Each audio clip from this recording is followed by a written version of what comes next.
1 year had passed since the fall of Serenia, the sorceress queen. 1 year of peace. The people of the Blackthorn Pack cheered, their voices rising like birdsong. Children danced in the streets, celebrating a new era for the kingdom. And at the heart of it all stood Kael, the young king, cloaked in royal blue, his hand resting gently atop Aria's. She, the Queen of Light, smiled for the crowd, but her eyes searched the horizon, sensing a stillness beneath the noise. Something felt wrong. Kael leaned in, his voice low. "You feel it too?" Aria nodded. "It's quiet. Too quiet." He looked toward the palace, toward the ancient stones beneath their feet. "It's awaking," he whispered. Kael's hand tightened on Aria's. Without a word, they slipped away from the celebration, their path illuminated by torchlight, as they descended into the palace's depths. The air grew colder with each step. The sounds of the jubilant pack faded, replaced by the steady drip of water and the rustle of their cloaks. They came to a heavy, iron-bound door set into the rock. Kael's jaw was tight as he unlatched it, the grate of metal echoing in the silence. Beyond it lay a circular vault, its stone walls carved with runes, meant to contain magic, not to hold it. In the center, on a raised obsidian platform, sat a glass case. Inside the case, shattered and powerless, were the fragments of Serenia's crown. The thorns were ash black, the metal dull. It looked like a broken toy, but it was not harmless. The air in the vault hummed with a cold, malevolent energy that settled deep in the bones. Kael felt it in his chest, a familiar pressure he had carried for a year. The mark of the curse was gone, but the echo remained in the vault's silence. He stared at the fragments. An unsettling pull began, a feeling that had become his own secret burden. A desire to reach out, to touch the jagged pieces and feel the power he had carried so long ago. He knew what the humming meant.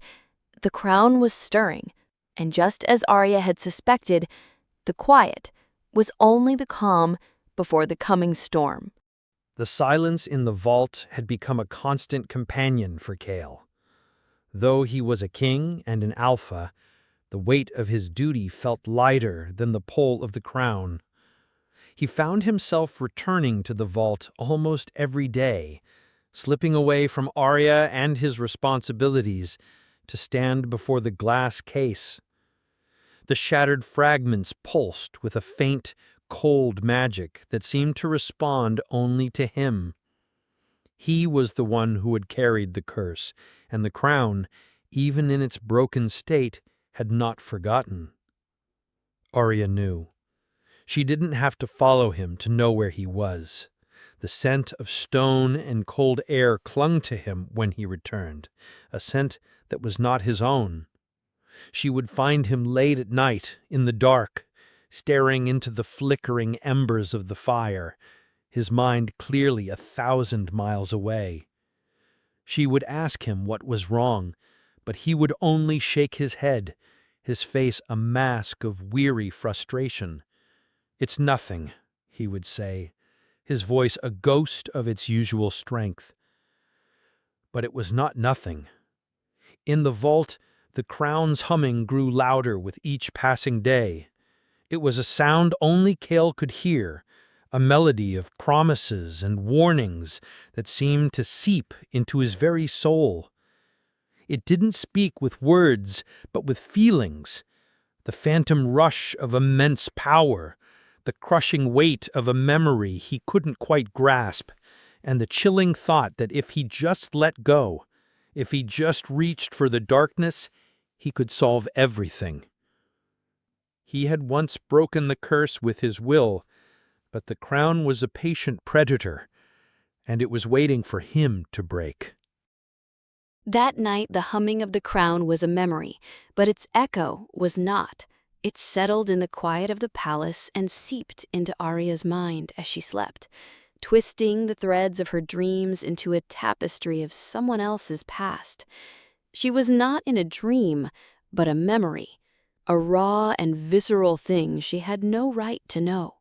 She stood in a sun-drenched garden, the air thick with the scent of jasmine and the low hum of honeybees. Before her, Serenia, not the sorceress queen, but a young woman with a wild, hopeful look in her eyes, laughed as she wove a crown of thorns and moon petals. A man stood beside her, his hand on her shoulder, his face kind.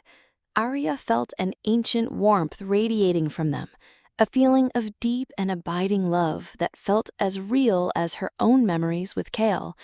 The man's voice was a low promise, a song of forever that curled through the air and took root in Serenia's heart. She had never known such happiness existed. But then, as Aria watched, the air in the garden grew cold. The man's face shifted, his kind eyes turning to cold steel, his smile becoming a grim, determined line. Without a word, he drew a blade and plunged it into Serenia's back. She didn't scream. She only wept as her heart turned to stone, the moon petal crown withering in her hands. Aria felt her grief as if it were her own, a pain so profound it threatened to swallow her whole. The scent of jasmine was replaced by the smell of iron and decay. The garden dissolved into shadow. A figure emerged, not of flesh, but of smoke and bone. It had no face, only a whispering void where its mouth should have been. It leaned close to Aria, the cold of its presence seeping into her skin. "He saved you from the curse," it rasped, the words feeling older than time. "But he cannot save himself from her grief. The legacy is not complete. It will not rest until it has a vessel." Aria gasped, her eyes snapping open. She was in her own bed, the morning light painting the room in soft gold. The shadow was gone, the garden a phantom scent on the air. But the terror lingered, cold and real. She looked over at Kael, sleeping peacefully beside her, his face calm and untroubled. She knew with a certainty that chilled her to the bone that the crown wasn't just a threat. It was a promise, and it had found a new way to reach them. The news arrived on the wind, a rumor carried from the outermost watchtowers of the Blackthorn territory. A lone wolf was at the border, a male who did not challenge their sentries but merely waited, with a quiet patience that was more unnerving than a show of force. The pack, ever cautious, sent out a small patrol. They returned with more than a report. They returned with a name. He was the Hollow Heir, and he claimed to be the last living descendant of Serenia. He was not a beast of brute strength, but a creature of grace, his movements fluid and his gaze steady. His fur was the color of pale moonlight, and his eyes, a shocking deep green, held a wisdom that seemed older than his years. When Kael and Aria came to greet him at the borders, he did not bow. He stood with the quiet confidence of one who believed he was where he belonged. "I have come to see what remains of my ancestors' legacy," he said, his voice a low, melodic baritone that carried a subtle echo of something ancient. "It seems a king has claimed a queen's throne, and a curse was broken with love, not power." He turned his gaze to Aria, and a flicker of something passed through his green eyes. Not malice, but a calculating curiosity. He did not speak of vengeance, but of restoration. He spoke of the old ways, of magic and bloodlines, of a rightful heir returning to a fractured home. His words were poison, but wrapped in a charm that made them sound like truth. The pack members who had gathered to watch the exchange were entranced. To them, he was not a foe, but a familiar story, the rightful king returning to claim his own. The Hollow Heir didn't challenge Kael to a test of strength or a battle of wills. He challenged him to a test of legitimacy. Before the gathered pack, He spoke with the quiet authority of a man who believed in a truth only he possessed. "The curse was a test," he said, his gaze fixed on Kael, "and you passed only by luck, not by blood. The crown recognizes only its own. I, as its true heir, ask that you relinquish the throne and allow the rightful legacy to return." The air crackled with tension. The pack, ever divided, held its breath. The heir's words were a simple request for power, but they were cloaked in a reverence for the past. Kael, however, saw through it all. He stepped forward, his eyes fixed on the heir. "I fought for this pack. I earned this throne. My rule is not based on blood, but on honor. I will not relinquish it." He then turned his back on the heir, a direct and final rejection of his challenge, seeing no reason to dignify it further. For a moment, the Hollow Heir's charming smile faltered, but then he laughed, a cold, empty sound that offered no humor. "Then you have just sealed your fate," he said, his voice dropping to a conspiratorial whisper only Kael could hear. "You have rejected the crown's legacy. It will find a new way to claim what is owed." That night, as the heir's words echoed in his mind, Kael found himself unable to sleep. A powerful urge pulled him from his bed, and he made his way to the vault. The humming was no longer a hum. It was a low, resonant thrum, a sound of building power and silent, furious rage. The crown had woken. Kael's hand hovered over the glass case, and he knew, with a certainty that chilled him to the bone, that his refusal had only served to awaken the very thing he had hoped to contain. It was a small thing at first. Aria found him in the great hall, staring out a window, his posture rigid and still. She smiled, walking up to him, and laid a hand on his arm. "The elders are pleased," she said gently. "They've agreed to the trade routes with the Fenlords who proposed yesterday." Kael didn't turn. A moment passed in silence, then another. The cold in his eyes was familiar, the same vacant distance she had seen in the mirror. He blinked, and his focus returned, his gaze softening as he looked down at her. "Trade routes?" he asked, his voice a strange, low echo of his own. "A good idea. But I thought we were discussing the winter hunt." Aria's heart sank. She had spent all of yesterday afternoon drawing up the proposals for the trade routes, arguing their merits with Kael in his study. The conversation had been long, and he had been fully engaged. Now there was no trace of it in his eyes. She forced a small, shaky smile. "Right, the winter hunt. My mistake." But it wasn't a mistake. The memory gaps became more frequent, more alarming. He would stand at the head of the council, his eyes vacant, then snap to attention and ask a question that had just been answered. His movements, once fluid and confident, were now punctuated by strange, unnatural pauses. Once she saw him look at his own reflection in a polished shield and flinch, as if he didn't recognize the person staring back. The whispers from the Hollow Heir grew louder as the pack saw the cracks in their king's armor. That night, Aria found him pacing their rooms, his hands clenched into fists. He looked at her, and for a terrifying moment, his eyes were that same cold, empty steel from the mirror. "Who are you?" he said, his voice a stranger's. I know you, but I can't place it." Fear, sharp and icy, lanced through her. "I'm Aria," she said, her voice shaking. "You're Luna." His face contorted in a brief flash of pain, a struggle against something unseen. Then the mask of indifference slipped away, and the warmth returned to his eyes. "Aria," he said, the name a sigh of relief. He reached for her, his hands trembling. I'm sorry. I don't know what's happening. My mind, it's like a tide pulling at me. Aria wrapped her arms around him, holding him tight. But as she did, she could feel it.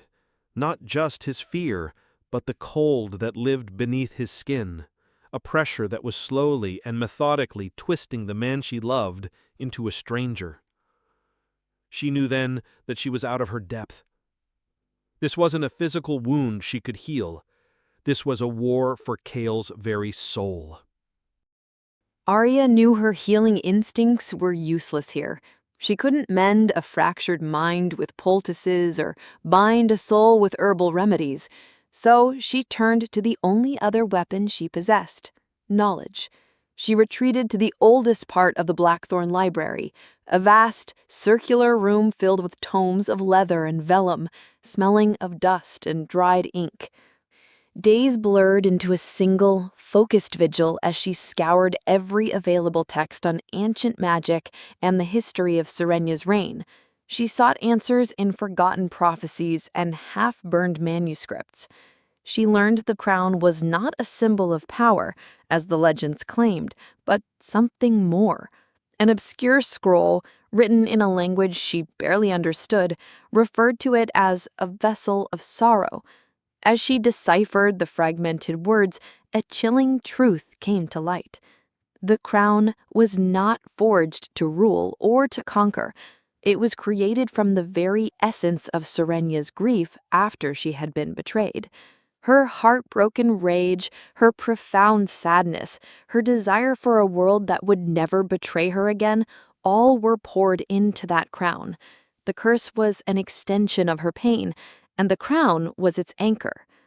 Aria's own memories of the moon petal garden flashed through her mind, and she suddenly understood the purpose of her dreams.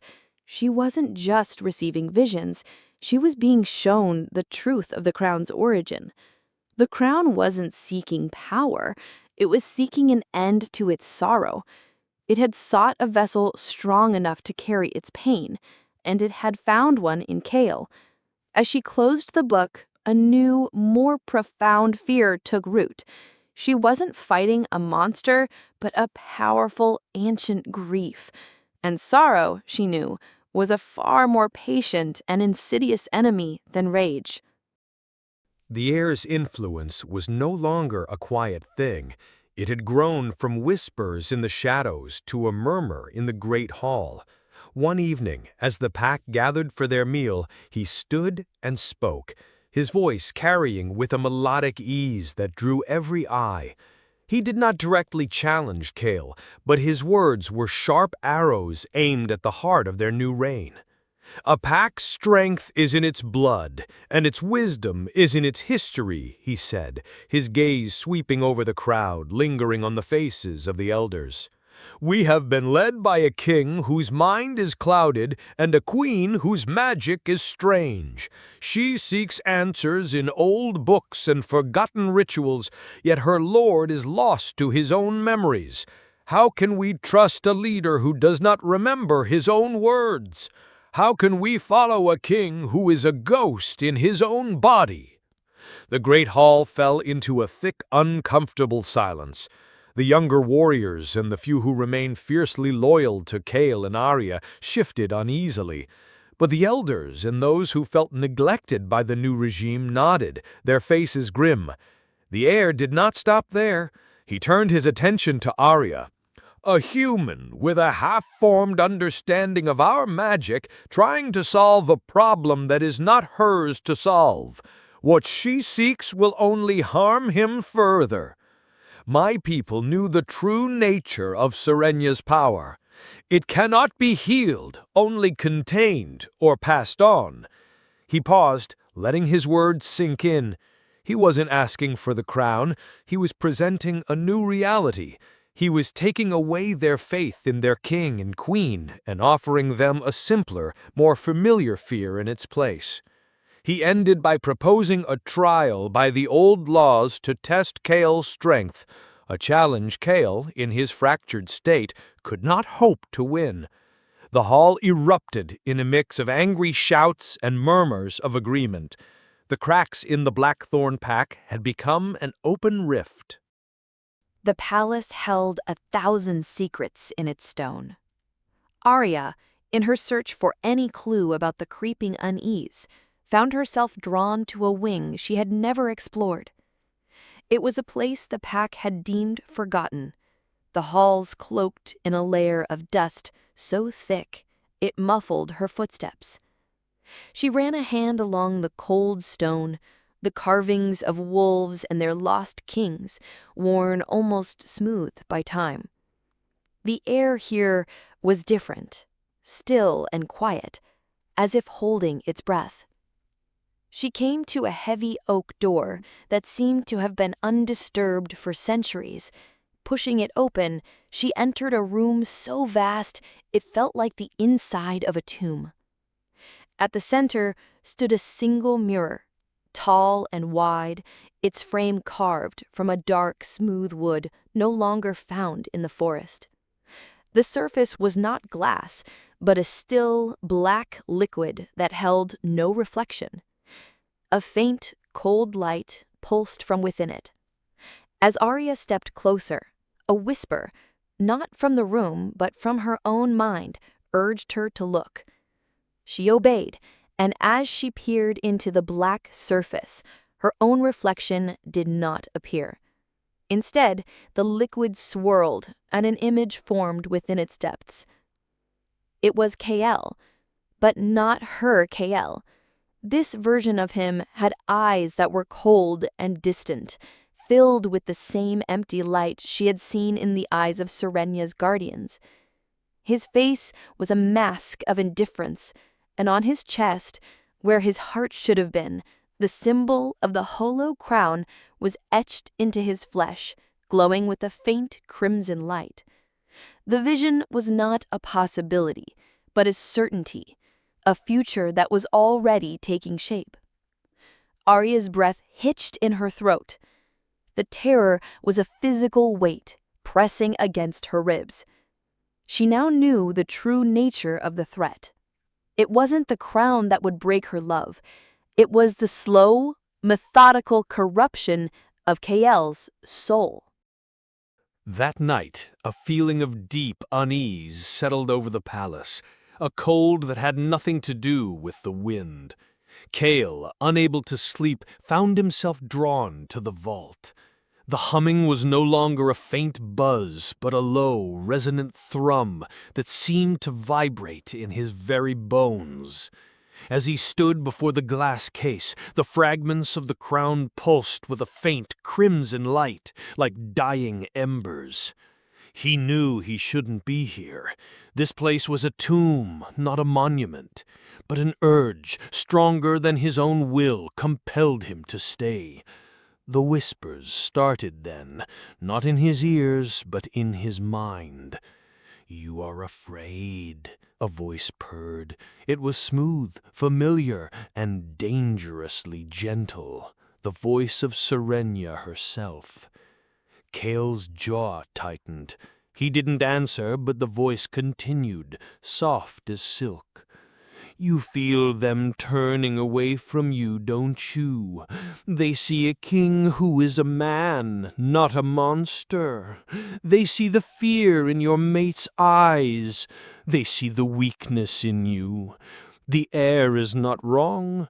You are not whole without my gift. You will lose everything you fought so hard to protect." Kael closed his eyes, fighting the words as they coiled around his thoughts. "I am not you. I will not become a monster." "You already are," she replied, and a vision flared in his mind, not the distant vision Aria had seen in the mirror, but a living, breathing memory of himself twisted and ruthless, his hands slick with blood. The image was gone as quickly as it came, leaving behind only a trail of cold dread. "I offer you a different path," she whispered. "I offer you my power. You can stop the heir and his whispers. You can protect her. You can be the king they need. You just have to let me in." Kael's hand hovered over the glass case. He wanted to reach out and shatter it, to destroy the source of this darkness once and for all. But the voice had found a truth he couldn't deny. He was afraid. And in his fear, the cold, comforting promise of power felt less like a curse and more like a lifeline. He knew with terrifying certainty that this was only the beginning. The crown had woken, and Serenia had found her voice. It began with a flicker, a brief shimmer in the air that Kael dismissed as a trick of the light, but the flickering grew, rippling through the walls of the palace like water disturbed by a stone. The torches flared and dimmed in a frantic rhythm, their flames momentarily turning a hollow, lifeless blue. A low groan, like the sound of shifting stone and grinding teeth, echoed from the ancient foundations of the building. Kael and Aria were in their chambers, speaking in hushed tones about the heir's challenge. The floor beneath them shuddered, a tremor that was not from the earth, but from something else entirely. The tapestries on the walls bled into dark, formless shadows, and the familiar stone of their room twisted, becoming slick and black. The door behind them vanished, dissolving into a wall of cold, solid rock. They were trapped. Panic, cold and sharp, seized Aria, but Kael's face was eerily calm. His eyes had the same vacant distance she had come to dread. As the walls around them rippled and swirled, the image of Kael from the mirrored vision flashed in her mind, a ghost of what was to come. She reached for his hand, but as her fingers brushed his, the room dissolved, and a powerful, unseen force tore them apart. When the world reformed, Aria was alone. The familiar palace halls were now a grotesque parody of themselves. The stone was scarred and jagged, the torches burned with an icy crimson flame, and the air was thick with the scent of ozone and forgotten grief. Kael was gone, and from the echoing silence, she knew she had been pulled into the crown's reality, a place forged from the darkest parts of Serenia's heart. When the fractured reality of the palace reformed, Kael found himself alone in a distorted reflection of the throne room. The air was cold and sterile. The carvings on the stone walls were of tormented figures and broken promises. The scent of ozone and iron hung in the air. He was a king in a kingdom of grief. From the head of the great, shattered throne, a figure rose. It had Kael's face, his form, and his royal blue cloak, but its eyes were not his own. They were a cold, distant steel, reflecting no light, no warmth, and no love. On the tyrant's chest, the glowing crimson symbol of the hollow crown pulsed with a low, malevolent power. "Do you know where you are?" the tyrant said, his voice Kael's but stripped of all emotion. "This is what remains when you let go of weakness. This is what remains when you stop pretending that love can save a king." Kael felt a phantom pain in his chest, a deep ache he recognized as his own grief and fear. He shook his head, his hands clenching into fists. "This is not me. This is Serenia's broken heart." "It's you," the tyrant replied, taking a step closer. "It's the truth you've tried to deny. Your love for Aria is not an anchor. It is a weight. It makes you vulnerable. It makes you afraid to use the power you were given. Look at your people. They are already turning from you. And for what? For her. For your precious human Luna, who will only slow you down." The tyrant's words were sharp as broken glass, each one a brutal, undeniable truth. He was the cold logic Kael had fought his whole life. He showed Kael a future where he could be a king, without fear, without love, without pain. The tyrant held up his hands, and a dark, swirling power gathered in his palms. "You are just a boy who plays at being a king," he hissed. "I am the man who will truly rule." Kael stood his ground, a deep dread settling in his stomach. He was looking at his own broken future. He knew then that the threat wasn't just losing his memories, it was losing himself entirely. The tyrant was a reflection of the cold, ruthless king the crown wanted him to be, and he was staring into his own soul's abyss. When reality reformed, Aria found herself in the palace gardens, but they were a warped, colorless reflection. The roses were black, their thorns impossibly sharp. The air was a sterile, odorless void. A thin fog clung to the ground, obscuring all but the most immediate view. She called out Kael's name, but the sound was swallowed by the oppressive silence. As she moved through the distorted garden, a figure emerged from the fog. It was a girl, with Aria's face, her youthful hope in her eyes, and a simple linen dress. It was Aria, a younger, more innocent version of herself from a time before she knew pain, before she had carried the weight of a queen, and before she had known Kael. The echo of herself smiled, but there was no warmth in it. "You should not be here," she said, her voice clear and untroubled. "You should have left when you had the chance. The dreams, they showed you the truth. You are only a tool, a means to an end." Aria shook her head. "No, I love him. He is not a tool."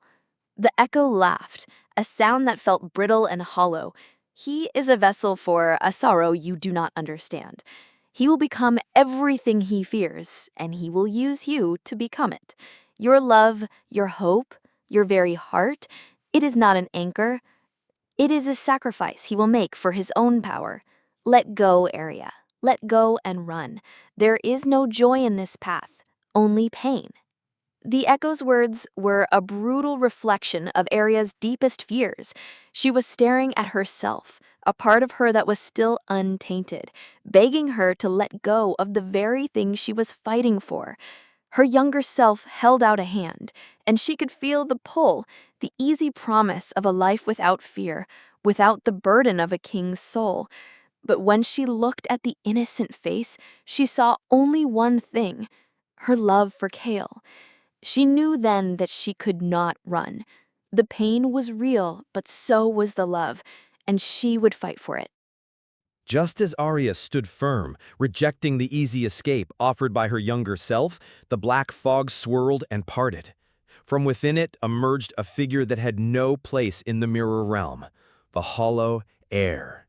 He was not a distorted reflection, but a solid, living form, his pale hair and green eyes glowing with an unsettling light. His presence was not a surprise, but his calm, knowing smile was.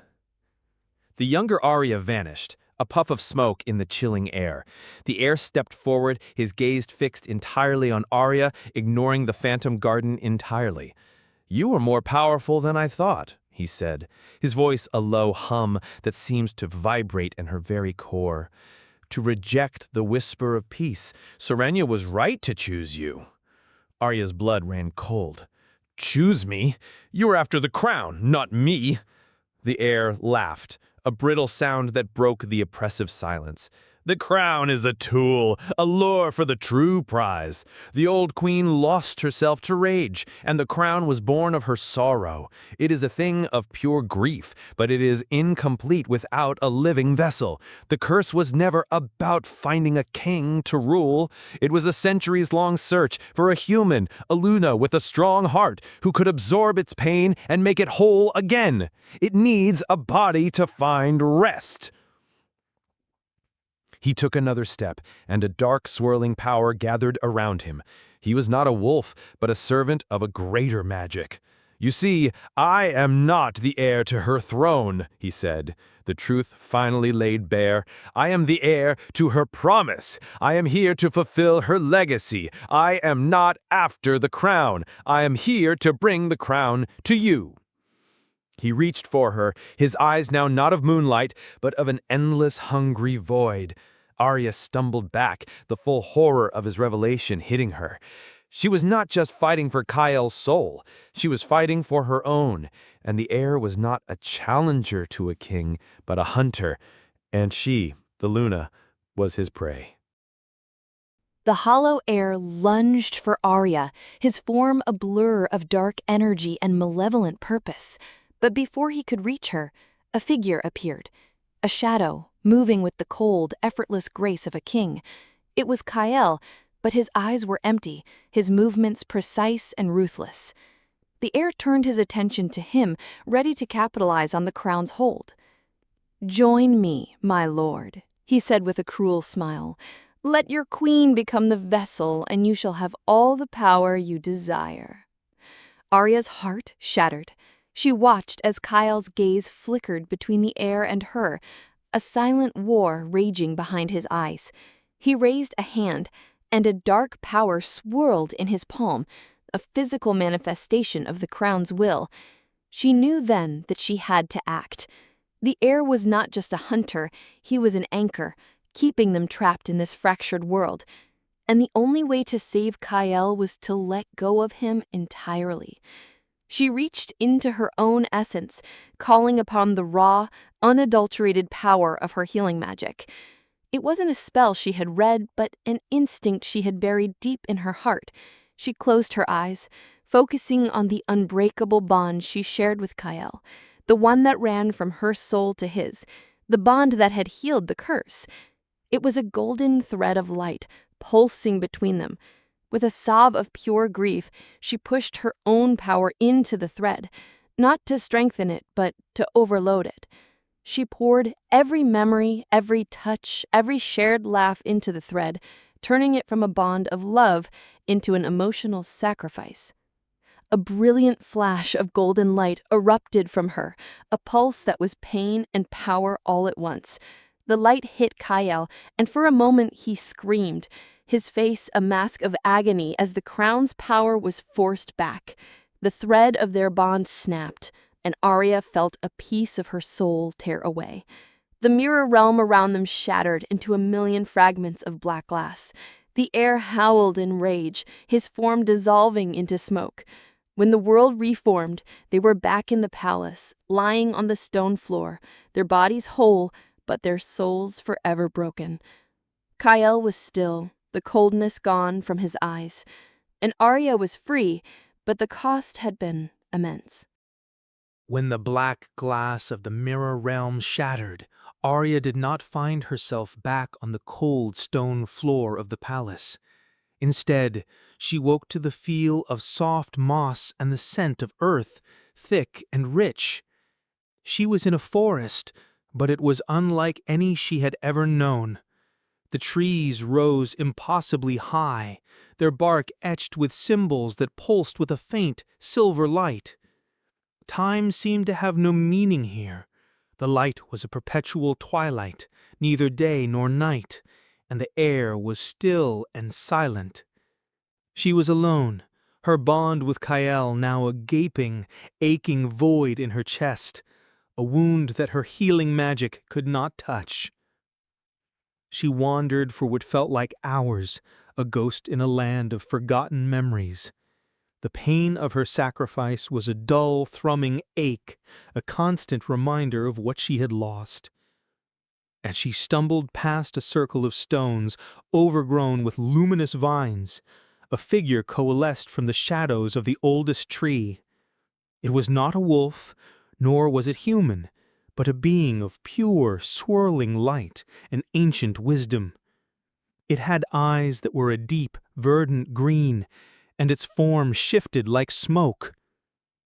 "You have come to a place between worlds, little Luna," a voice said, not with sound, but as a thought that settled in her mind.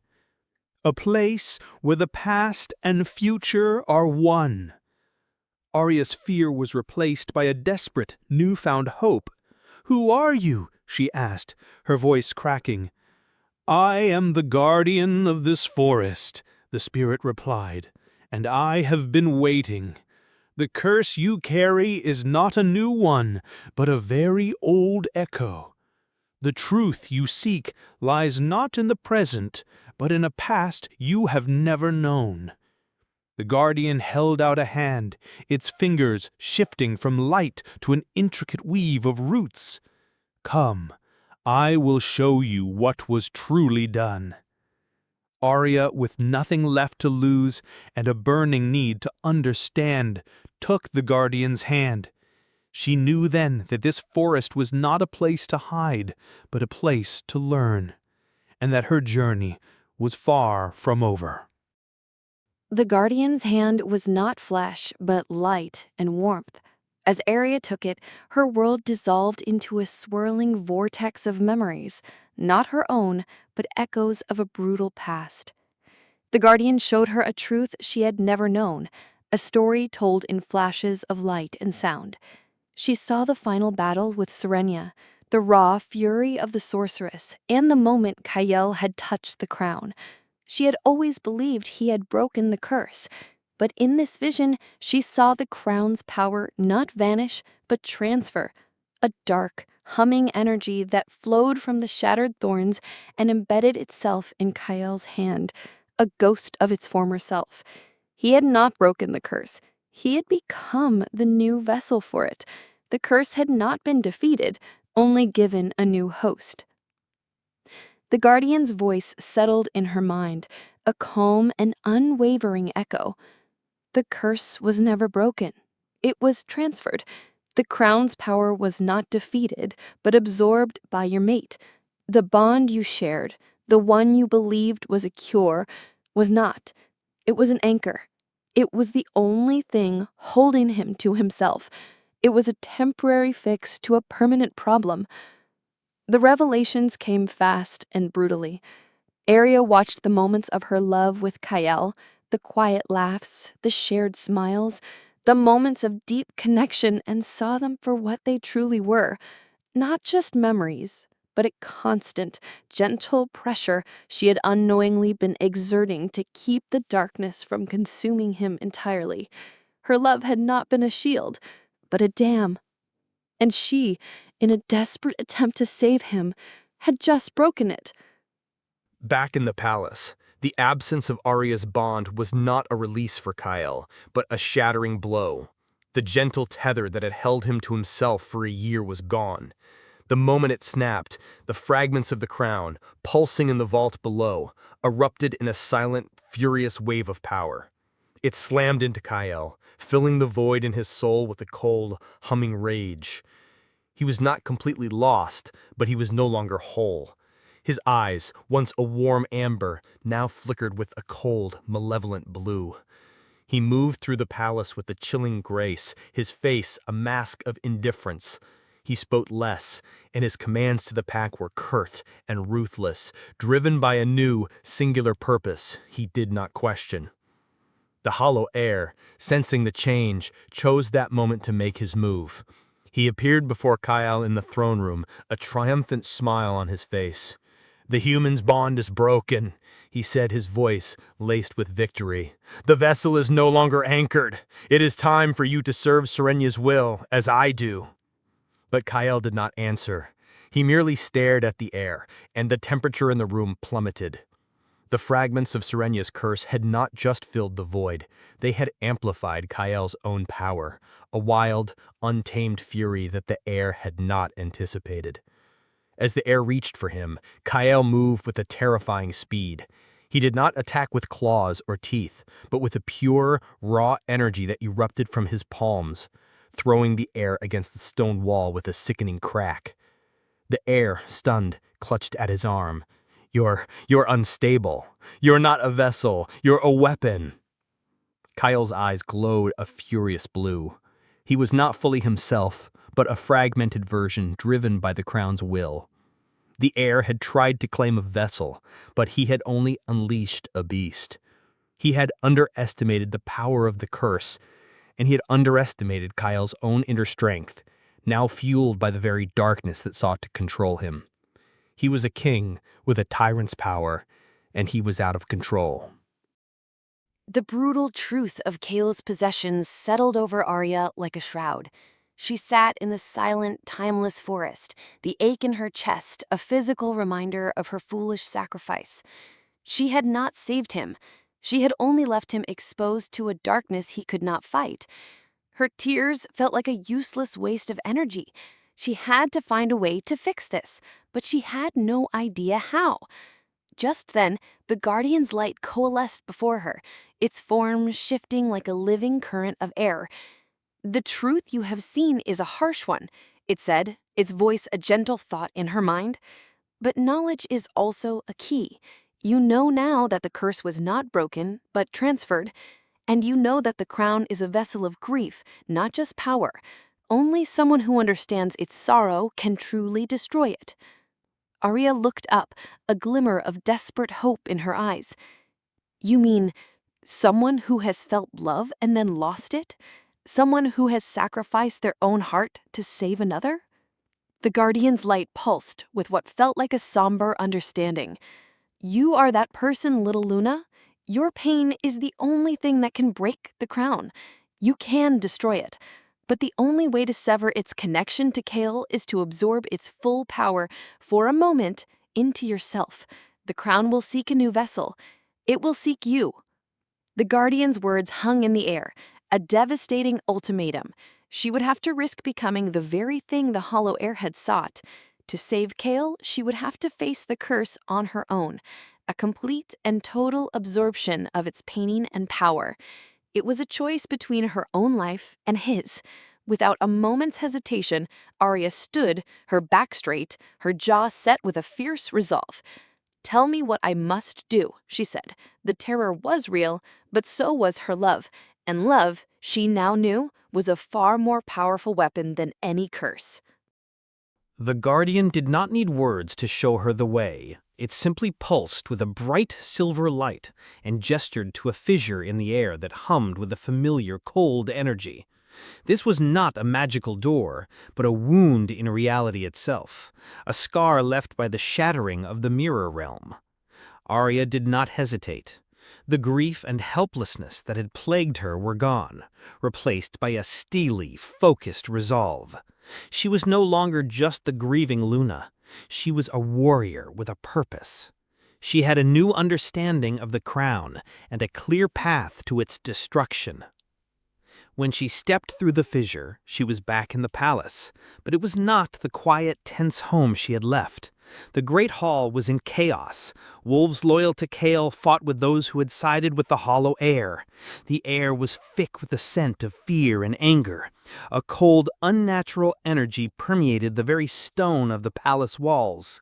The place was a tomb, its very foundations groaning under the weight of the crown's uncontained power. She could feel it now, the cold thrum of Serenya's sorrow and Kael's unanchored rage. It was like a living thing, a storm brewing in the palace's depths. Aria found a fragment of black glass from the mirror realm on the floor. She knelt and picked it up, her reflection staring back at her. Her eyes were no longer afraid. They were now filled with the same unwavering light that had once guided Kael. She knew what she had to do. She had to descend into the heart of the curse, into the very source of its power. And she had to face it, and a version of her love she might not be able to save. The path ahead was dark and dangerous, but her fear was gone, replaced by a fierce and burning certainty. The earth beneath the palace groaned, not with a natural tremor, but with a sound of ancient stone grinding against itself. As the pack fled in terror, a section of the great hall's floor buckled and fell away, revealing a dark, spiraling staircase that descended into the earth. From the depths, a crimson light pulsed, a heartbeat of pure, unbridled power. The source of the crown, the sunken temple from the legends, had been revealed. Kael was the first to move. He did not run or hesitate. He walked, his movements precise and unnatural, as if pulled by an invisible string. His eyes were no longer his own, a hollow, lifeless blue that saw only the beckoning light. He was fully under the crown's influence, a vessel now, not a man. Without a word, he began his descent into the darkness. Aria followed, her heart a frantic drum against her ribs. She was no longer afraid of him, but of the power that controlled him. The path was not easy. The stairs were slick with a dark liquid that smelled of rust and decay, and from the shadows, corrupted memories of her lost love materialized. Phantom images of Kael, his face contorted in a sneer, his voice whispering cruel lies, appeared and tried to block her path. She fought them off with her light, a golden fire that burned away the darkness. She pushed past the painful visions of what they had lost, each step a new sacrifice, a new act of will. She saw Kael's silhouette at the bottom of the spiraling stairs, bathed in the growing crimson light. She knew he was being drawn to the source of the crown's power to complete his transformation. She had to reach him, not to save him, but to destroy the curse. No matter the cost. She took a deep breath and continued her descent into the belly of the beast. The air in the sunken temple was heavy with the weight of ancient magic. Kael stood at the center of the chamber, his form radiating a cold, dark power. The fragments of Serenya's crown hovered around him, glowing with a malevolent light. Facing him was the Hollow Heir, his face a mask of triumph. He had not come for a physical battle, but for a war of minds. "The vessel is mine," the heir's voice echoed in the chamber, a whisper in Kael's mind. "You have no anchor now. You are unmoored. Let go of the life you have no memory of. Let go of the human who abandoned you." The air sent out a wave of dark energy, and with it came visions, corrupted memories of Kael's past. He was a boy, small and alone, fighting for a place in a pack that would not have him. He was a young man, a burden to his people because of the curse. The air showed him a future without hope, a world where he was a king without a kingdom, alone and forgotten. The visions were powerful, and with each one a part of Kael's consciousness flickered and threatened to be erased. He was fighting, but without Aria's bond to anchor him, his mind was a shattered ship in a brutal storm. He tried to think of Aria, of her laugh, of the way her hand felt in his, but the memories were gone, a gaping, aching void where they should have been. The air sensed his weakness and pressed his attack, sending another wave of dark energy, a final assault on Kael's fractured soul. "You are nothing without her, and now you have nothing left to fight for," he sneered, his power growing stronger. Kael fell to his knees, his mind on the verge of being erased, his memories of his love gone. He was losing, and without her, he could not win. Aria's descent into the temple ended in the heart of the curse. The air was thick with power, a low thrumming that threatened to drown out her thoughts. She saw Kael kneeling, his body radiating with a cold blue light, his mind shattered and on the verge of being erased. Above him, the Hollow Heir laughed, a chilling, triumphant sound. "He is broken," the air hissed, turning to face Aria. "Your Luna magic is useless here. The only thing that could save him, you destroyed yourself." Aria's heart ached with a pain deeper than any physical wound. The bond was gone. The memories of their love were hers alone, and Kael was losing his final battle. She knew then that she was wrong. The bond wasn't just a tether. Her memories of their love were a source of magic, the purest magic that existed. It was not a weapon to be used against a foe, but a gift to be given to the one she loved. The only way to save him was to anchor him to something real, something he could not forget, and the only thing she had left to give was a piece of herself. With a final, resolute act, she closed her eyes, channeling all her inner light. She focused not on Serenya's curse or the heir's malice, but on the memories of their love, their first kiss under the moon, their shared laughs by the fire, the simple touch of his hand in hers. She gathered every precious memory, and with wordless, heart-wrenching sob, she sent them as a torrent of golden light into Kael's body. The light poured from her, a physical torrent of love and pain, and she felt her mind become a silent, echoing void. The images of Kael's face, of their life together, vanished, leaving behind only a profound, hollow emptiness. The golden light hit Kael with the force of a tidal wave. His body arched, and a powerful, raw scream erupted from him as his mind was anchored. He was no longer a vessel for the crown's will, but a man again, with a new foundation built from the love he could no longer remember.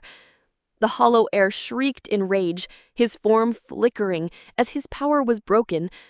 Aria fell to the ground, her mind a blank slate, her love for Kael now a memory that only he possessed. She had saved him, but at an ultimate cost. The bond was restored, but it was a bond with a stranger. The torrent of light from Aria's sacrifice hit Kael with the force of a tidal wave. It was an anchor, a powerful, golden tether that slammed into his very being.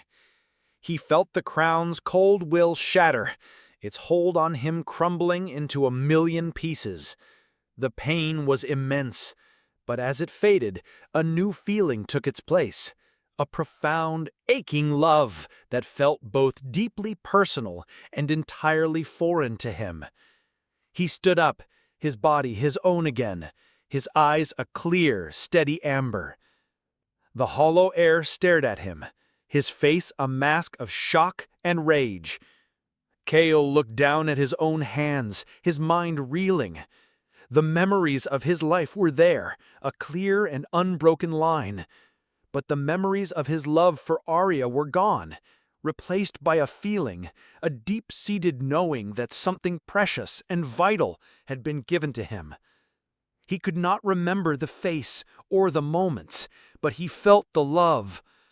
It was a new kind of power, a light so pure it burned away the last wisps of the crown's will from his heart. He looked at the crown's fragments, now hovering around him in the air. He did not feel malice, but sorrow. A whisper, not from Serenya's hateful spirit, but from the echoes of Aria's gift, settled in his mind. The crown was not a weapon of a sorceress, but an object of a heartbroken queen. It was forged from a love so powerful, it had been turned into pure, unending grief. He understood it then. The crown could not be destroyed by force, or by blood, or by humans' magic. It could only be destroyed by someone who knew the sorrow of its betrayal and the power of its love. Kael turned to the Hollow Heir. "You were right," he said, his voice now steady and strong. "The crown was a vessel, but you were wrong about its purpose. It was not a weapon. It was a heart, a broken one, and it can only be defeated by someone who understands both sides." The heir snarled, but Kael simply stood, now armed with the knowledge and power he needed to end this. Kael turned away from the vanquished heir, his gaze now fixed on the hovering fragments of Serenya's crown. The pieces hummed with a powerful, sorrowful light, a beautiful but deadly thing. He raised his hands, a golden light of his own pulsing in his palms, not a fire of vengeance, but a light of understanding and acceptance. The Hollow Heir watched in stunned silence, unable to comprehend the change in him. Kael did not try to shatter the crown. He knew now that it was not a weapon to be broken, but a heart to be released. He closed his eyes and, with the full force of his will, created a portal in the floor of the temple. It was not a magical door, but a bottomless void, a tear in the fabric of reality itself, a place where no magic, no life could ever exist. With a final, aching thought, he spoke, his voice echoing in the temple. "Your sorrow is not your legacy. your love is." And with that, he gathered the fragments of the crown and with a single, sweeping motion, cast them into the abyss. They fell 1,000 points of light, their cold humming fading into a final, silent sigh as they were consumed by the void. The moment they vanished, the temple went still. The crimson light faded, the air became clean and neutral, and the magic that had controlled Kael for a year was gone. He stood there, exhausted, the crown finally gone, but as the last fragment disappeared, he felt a final, infinitesimal whisper. A single, perfect mote of light, not of malice, but of sorrow and love, embedded itself in his heart. He did not feel pain. He only felt a quiet, permanent echo, a ghost of the crown's power that would now be a part of him forever. He had won the war, but the cost, he would soon find, was greater than he could have ever imagined. When Kael's eyes opened, the first thing he saw was the polished marble floor of the Great Hall. He was no longer in the sunken temple. The air was clean, the dust settled. The weight in his mind was gone, replaced by a strange, unsettling quiet. The constant thrum of the crown had vanished, and he was finally free of its insidious hold. He felt like a man who had woken from a very long, dark dream. He pushed himself up, his body aching but his mind clear. He looked around and saw the members of his pack, their faces bruised and tired, looking at him with a mix of awe and fear. He felt a deep, profound gratitude for them, for their bravery, but he could not place the faces or their names. He was a stranger in his own home. He knew he was their king, but the knowledge was just that, a fact, without the warmth of a shared history. Then his gaze fell on Aria. She was lying on the floor a few feet away, her face pale, her body still and quiet. A deep, aching feeling of familiarity shot through him, a feeling that told him she was important, vital even, but he could not remember why. He knelt beside her, his hand hovering over her face. He knew he should feel something more, something deeper, but the memory was gone. He looked at her face, beautiful and kind, and felt only a profound, hollow emptiness. He had saved himself, but at a terrible price. The crown was gone, but so were his most precious memories. When Aria's eyes fluttered open, the first thing she felt was the ache. It was not a physical wound, but a hollow, gaping void in her mind where the memories of her love for Kael should have been. The profound love, the shared glances, the quiet moments, all of it was gone, a part of her that had been torn away and given to him. She sat up, her body weak, but her mind now a clean, empty slate. She was a Luna who ruled with power and purpose, but she was alone. She looked at the man who was now her king. He was a stranger. His face was familiar, a kindness in his eyes that felt like a distant echo, but the connection was gone. She knew what she had done. She had sacrificed their shared past to give him a future. She had anchored his soul with the one thing she could never get back, and now she was haunted by the memories she no longer possessed. Aria's grief was a silent and private thing. She moved through the recovering pack with a practiced grace, her commands sharp and her mind focused on the future. She oversaw the rebuilding of the palace, she comforted the injured, and she reassured the fearful. She was a powerful and resolute Luna, a leader worthy of their respect. But in the quiet moments, when the day was done and she was alone, she would stand at the window of their chambers and feel the profound emptiness in her heart. She had saved him, but in doing so, she had become the true ruler of a throne she now had to sit on by herself. The crown was gone, but its final, cruel curse was the sorrow she would have to carry alone. The battle was over, but the enemy had not been vanquished. In the days that followed the destruction of the crown, the Blackthorn Pack searched every corner of the palace and the surrounding forest for the Hollow Heir, but he was gone. There was no body, no trail, not a single trace of his presence.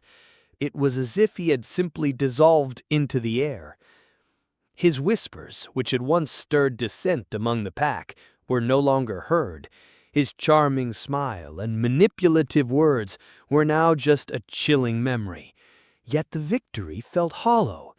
He had not been defeated, he had merely retreated. His threat that the crown needed a vessel and that he would find one still lingered in the minds of the pack. They had won the war, but the enemy was still at large, a ghost in their new, fragile peace. Aria knew better than anyone that his threat had not been idle. She was the vessel he had sought. He had failed once, but she had a terrifying premonition that he would return, armed with a new plan to claim what he saw as his. He was a patient foe, a servant of a power that had waited centuries to find its final form. His whispers may have faded, but his promise of return was a silent, terrifying echo that would forever haunt her. The pack had their king back, and they had their Luna, but they had lost a hero to a cold, distant amnesia, and they had gained a hidden enemy whose threat still remained. The peace was a quiet one, but it was not truly safe. In the weeks that followed, Kael was a ghost in his own palace. He performed his duties as king with an eerie precision, his commands clear and his mind sharp, but the warmth and laughter that had once defined him were gone. He looked at Aria, his Luna, and felt a profound, aching emptiness he could not name. He knew she was important to him, but the feeling was detached, a cold fact without the fire of memory. She was a stranger who shared his burden, nothing more.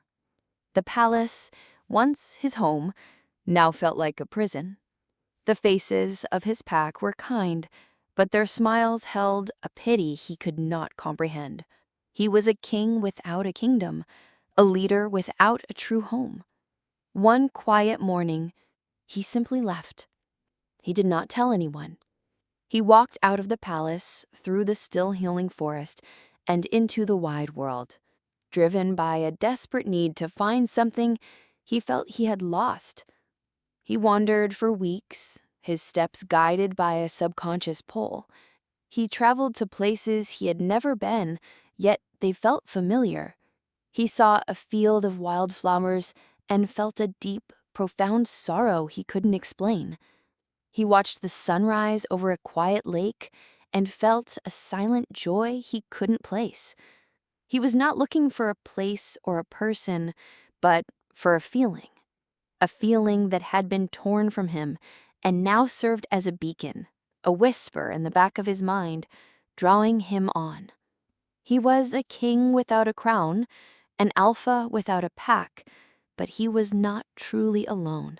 He was drawn by a love he couldn't remember, and he was searching for a way back to a life he couldn't name. Weeks turned into a quiet, somber autumn. Aria moved through the days like a ghost. The palace was being rebuilt, the broken stones of the old hall being mended by the tireless efforts of the pack.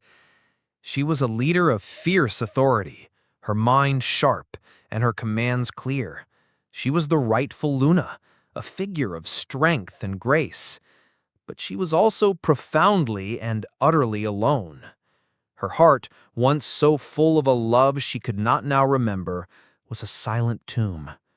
Her nights were spent in quiet reflection, staring at the ruins of the place she had once called home, and feeling the profound, aching emptiness of a life she no longer knew. The love she had given Kael was now an echo she could feel, but could not hear. One cold afternoon, as the sun dipped below the horizon, painting the sky in a final blaze of crimson and gold, Aria stood on the ruins of the old courtyard, overseeing the reconstruction. The air was crisp, carrying the scent of wood smoke and a faint hint of sorrow. The pack was at rest, and the silence was deep and profound. It was in this silence that she heard it, a low, melodic baritone, a sound so familiar it pierced through the protective wall around her heart. She turned, her breath catching in her throat. He was standing at the edge of the courtyard, his cloak drawn tight against the cold. His face was weathered by the sun and wind, and his eyes held a weariness she did not recognize. But his voice, it was his. The sound that had once comforted her, had once commanded her heart, now belonged to a stranger. He didn't speak a word, but his gaze was fixed on her, with a look of profound recognition, as if he had been searching for her all along. He had no memory of her, but the love she had sacrificed was a silent beacon, a pole he could not ignore. He was not here because of a memory, but because of a feeling, a deep, unshakable knowing that she was the one he had been wandering the world to find. The sun was a dying ember on the horizon, casting a final melancholic glow over the newly mended palace grounds. For Kael, the scene was a beautiful but alien tableau. He stood at the edge of the courtyard, his worn traveling cloak pulled tight against the chill. He had no memory of this place, yet every fiber of his being screamed that this was where he belonged. A profound, aching emptiness had driven him across countless miles, a feeling he could not name until now. And then he saw her, the Luna. She was standing on a rise of earth, directing the rebuilding efforts with a quiet authority that captivated him instantly. He knew, with an instinct that defied logic, that she was the purpose of his wandering. Her face was a beacon, a compass that had led him home. But he felt no memory, no recall of her name or a single shared moment. The feeling was a profound and unsettling paradox, a love so powerful it felt like a part of his very soul, yet utterly devoid of history. As she turned and saw him, a flash of something passed over her face, a mixture of disbelief, relief, and a profound, bone-deep sadness. It was the sadness that struck him the hardest. He wanted to close the distance between them, to ask her why she looked at him with such a mixture of joy and grief. He took a hesitant step forward, his voice, a low, rough baritone he barely recognized as his own. I don't know who you are," he said, the words heavy with confusion, "but I feel like I have been searching for you my entire life." Aria's breath hitched. She was looking at the man she loved, the king whose soul she had just saved. His eyes were clear, his face unburdened by the curse. He was whole, and he was a complete stranger. The joy of seeing him safe was so immense, it felt like a physical weight. But the grief of her sacrifice was an equally crushing force. She wanted to run to him, to hold him, to tell him every detail of their story, but she saw the blankness in his eyes. She saw that their love had not just healed him, it had become a part of him that he would never be able to access.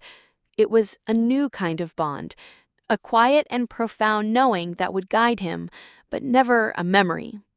She did not respond with words. Instead, she slowly descended the rise, her eyes never leaving his. She saw the question in his gaze, the desperate need for answers. She extended a hand, palm up, a silent, humble offering. He looked at it, then back at her face, and without a moment's hesitation, he took it. Her touch felt like a memory he couldn't grasp, a familiar warmth that settled the frantic chaos in his mind. The feeling was not of a long-lost lover, but a profound sense of destiny. This woman, a stranger, was his home.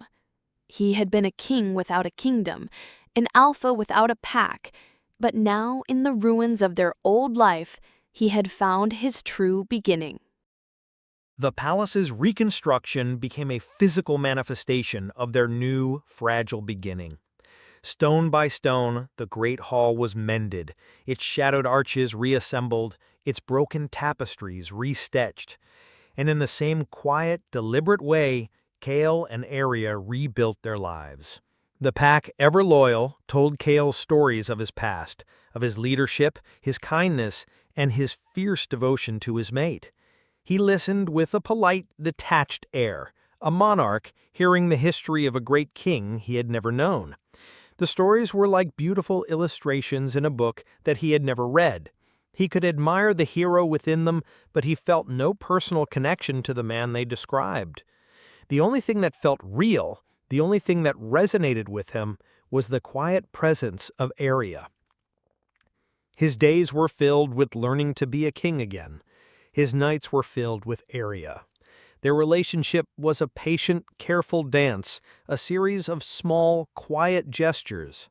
He would find her in the new library, a stack of books on her lap, and he would sit with her in silence, feeling a profound sense of peace. He did not know why her presence was so calming, but he knew it was the only thing that settled the restless searching in his soul. He would watch her, a look of quiet wonder in his eyes as she spoke to the healers with an easy confidence, or when she laughed with the pack's children. Her grace, her strength, and the deep silent wisdom in her eyes drew him in with a pull far stronger than any memory. Aria, in turn, was a master of a different kind of rebuilding. She did not push him to remember. She did not whisper stories of their past or try to recreate old moments. She met him where he was, a new love blooming in the hallowed ground of the old. She would show him the old places they had loved, the winding paths of the forest, the quiet bank of the river where they had first spoken of their future. He would feel a powerful, nostalgic sadness, a longing for something he couldn't name.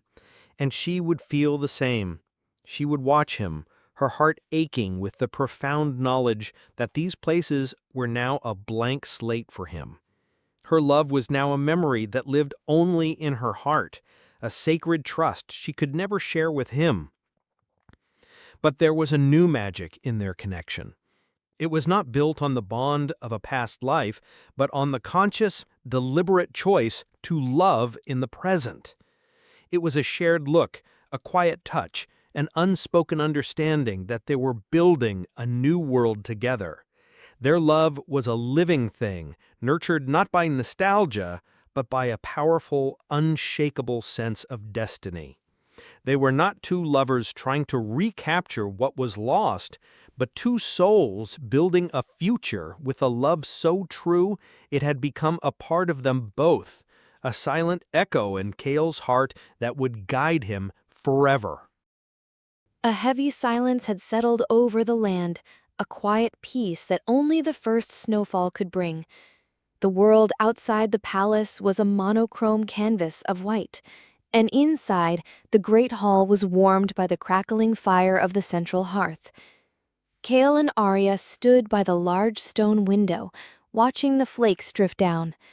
The pack was at rest, and in the quiet of the evening, the world felt like it belonged only to them. He watched her, his heart a vessel for a love he could not name, but that felt more real than any memory.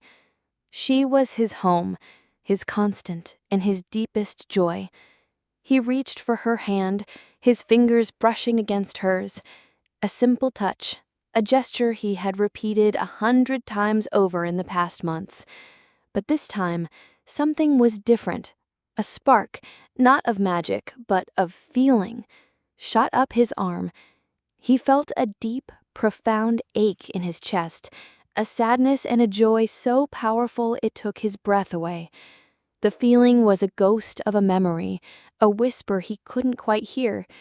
He did not see a vision or a face. He felt. He felt the warmth of her hand against his cheek, the soft brush of her lips against his own, and a feeling of such absolute, overwhelming love that he had to close his eyes against it. It was the echo of a forgotten life, the love she had sacrificed for him, living and breathing within his soul. He opened his eyes, his gaze fixed on her.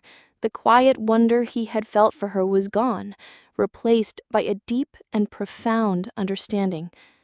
He knew with an unshakable certainty that the love he was feeling was not new. It was ancient. It was the thing that had broken the curse, that had saved his life, and that had guided him back to her. The memories were not there, but the feeling was. The echo. He had not remembered their love, but he had felt it. Aria's face was a mixture of triumph and sorrow.